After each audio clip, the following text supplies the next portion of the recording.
கண்டாச்சிபுரம் தாலுகா வடகரை தாழனூர் கிராமத்தைச் சேர்ந்த விவசாயிகள் ஏரியை பாதுகாக்க வலியுறுத்தி ஆட்சியர் அலுவலகம் முன் அமர்ந்து தர்ணாவில் ஈடுபட்டனர்.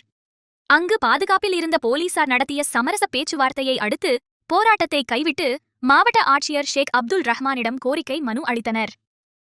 பொதுப்பணித்துறை கட்டுப்பாட்டில் உள்ள இந்த ஏரியில் 2 மாதங்களுக்கு முன்பு மதகு சீரமைப்பு பணி நடந்தபோது கரையை உடைத்து சுமார் 100 யூனிட் மண் அள்ளி கொட்டப்பட்டுள்ளது. பணிகள் முடிந்தும் அந்த மண் அகற்றப்படாததால் தண்ணீர் வெளியேற முடியாமல் விளைந்த நெற்கதிர்கள் பதறாகிவிட்டதாக விவசாயிகள் வேதனை தெரிவிக்கின்றனர். மேலும் பலவீனமாக உள்ள மதகும் ஏரிக்கரையும் எப்போது வேண்டுமானாலும் உடையும் அபாயத்தில் உள்ளது. மழைக்காலத்தில் உடைப்பு ஏற்பட்டால் விளைநிலங்களும் கிராமமும் வெள்ளத்தில் மூழ்கி பெரும் சேதம் ஏற்படும் என விவசாயிகள் அச்சம் தெரிவிக்கின்றனர். மனுவை பெற்றுக்கொண்ட மாவட்ட ஆட்சியர் இதுகுறித்து விரைவில் உரிய நடவடிக்கை எடுக்கப்படும் என உறுதியளித்துள்ளார். பிடபிள்யூக்கு சொந்தமான பெரிய ஏரியில் மது சீரமைப்பு பணி நடந்தது. அது ஊர் பொதுமக்கள் விவசாயிகள்லாம் எதிர்ப்பு தெரிவித்தாங்க. அந்த கரையை 2 உடைச்சி அந்த மது கட்டுறது சரியில்லை. மறு முன்னாடி இது கட்டி தரமட்டத்தில் இருக்குது. விளையாட்டு பசங்க, ஸ்கூல் பசங்க, படிக்கிற பசங்களாம் அங்கே விளையாடுறாங்க. அந்த மது கட்டினாங்க பக்கத்துலேயே கரையை உடச்சி 2வது மண்ணு கொட்டி அந்த மண்ணுடைய பலம் தாங்காமல் எல்லாமே உடஞ்சி போச்சு. இப்போ இந்த மழைக்கே உடஞ்சி போச்சு. இதை நாங்கள் பல தடவை மனு கொடுத்தோம். யாரும் அந்த எங்கள் மனுவை ஏற்றுக்கலை. இந்த ஏரி உடஞ்சிதுன்னா பல கோடி விவசாய பொருள் லாஸ் ஆகும். 4 கிராமம் சுத்தமாக நீரில் முடிக்கணும் ஐயா. அதுக்கு மனு கொடுக்க வந்தால் எங்களுக்கு உள்ளார விட மாட்டுறாங்க, தடுக்கிறாங்க. நாங்கள் எவ்வளோ முயற்சி பண்ணியோம். யாருக்கா மனு கொடுத்துட்டோம். நீர்வளத்துறை அமைச்சருக்கு மனு கொடுத்தோம். ஐயா இவருக்கும் மனு கொடுத்தோம், கலெக்டர் மனு கொடுத்தோம், பிடபிள்யூ ஆஃபீஸில் மனு கொடுத்தோம். எந்த மனுக்கும் எங்கள் மனுக்கு மரியாதை இல்லை. விவசாயன்றதுனால யாரும் எங்களை மதிக்க மாட்டுறாங்க. இதை நீங்கள் தான் சரி பண்ணி கொடுக்கணும் ஐயா. 200 யூனிட் மண் ஏரி உள்ளாரே அள்ளி போட்டு வச்சுக்கிறாங்க.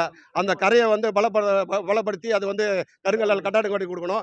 அந்த மது கொஞ்சம் இன்னும் ஹைட்டு போட்டு கொடுக்கணும். விளையாட்டு பசங்களாம் சின்ன சின்ன ஸ்கூல் பசங்களாம் விளையாடுறாங்க. தரமட்டத்தில் கீழே இருக்குது மது. அது எட்டி பார்த்தாங்கன்னா கீழே ஒரு நாளைக்கு எத்தனை உயிர் சாதாரணம் பண்ணுறதுக்கு முன்னாடி அதை நம்ம பாதுகாப்பு பண்ணணும் ஐயா. அந்த மது கொஞ்சம் ஹைட்டு பண்ணணும். ஏரிக்கரையை பலப்படுத்தணும் ஐயா. பண்ணியிருக்கிறாங்க ஐயா. அது நம்மளுக்கு தெரியல. அது பண்ணியிருக்கிறாங்க. அது பிடபிள்யூ அதில் இருந்தால் ரயில் ரோட்லாம் இதாக பண்ணிவிடும். 4 கிராமம் தான் அந்த ஊருக்கு பின்னாடி இருக்குது. பெரிய தண்ணி வரும். இப்போயே ஒரு சின்ன மழைக்கா தாங்க மாட்டேங்குது. இதெல்லாம் ஊரில் தண்ணி, அந்த ஏரிக்கு தண்ணி நிச்சா கடலில் நிற்கிற மாதிரி நிற்கும். பெரிய ஏரி அது அதுக்கு சின்ன ஒரு இது கட்டி விட்டாங்க. அதை நீங்கள் தான் சரி பண்ணி கொடுக்கணும். என் பேர் திருநாகரசு ஐயா. நீர்வளத்துறை அமைச்சருக்கு அனுப்பணும். மாவட்ட சேர்ந்திருக்கோம். பிடபிள்யூக்கு 2 ரூபா திருப்பி சார். ஏற்கனவே இருந்த மது தடமாக இருந்தது. ஆனால் ஓட்டாக இருந்தது. அவங்க எழுதி கொடுத்து சீர் பண்ணாங்க. சீர் பண்ணி இப்போ அந்த மது சரியில்லை. உள்ளே மதுவில் இறங்குறதுக்கு படி இருந்தது. அந்த படியும் போடலை. நான் அந்த அதிகாரி கேட்டது என்ன சொல்கிறாரு, நாங்கள் இதான் செய்வோம், இதுக்கு மேலே எங்களுக்கு அலாட்மெண்ட் இதான், இதுக்கு மேலே கிடையாது. ஏன் சார் அலாட்மெண்ட்டாலும் இந்த வருஷம் அடுத்து செய்கிறாங்க, நீங்கள் எதுக்கு சார் மாரி செய்யணும், வந்த பண்ணிட்டு போயிடும், நீங்கள் கிடைக்காதீங்க, நாங்கள் ஒன்றும் கிடைக்கவில்லை, நல்லது செய்யுங்கன்னு சொன்னோம். கேட்க மாட்டேங்கிறாரு. இந்தாண்ட தக்கால பக்கம் தொட்டி கட்டிக்கிறாங்க. அந்த தொட்டி இன்னும் நீட்டி கட்டணும்.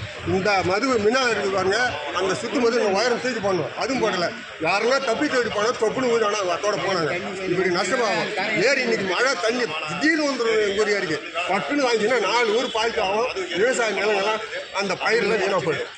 நீங்கள் உங்கள் கவனத்துக்கு சொல்கிறோம். நீங்கள் உடனே அது பார்வைக்கு நஞ்சிக்காரரை கேட்டு அது வேலை செய்ய சொல்லி தரங்கூட்டி சிறந்தாட்டி வேண்டிக்கணும். இதுக்காக நாங்கள் அராஜகத்துக்கு வெளில வம்புக்கு வெளில வாழணும். எங்களுக்கு கோரிக்கை நேரான முறை பார்த்து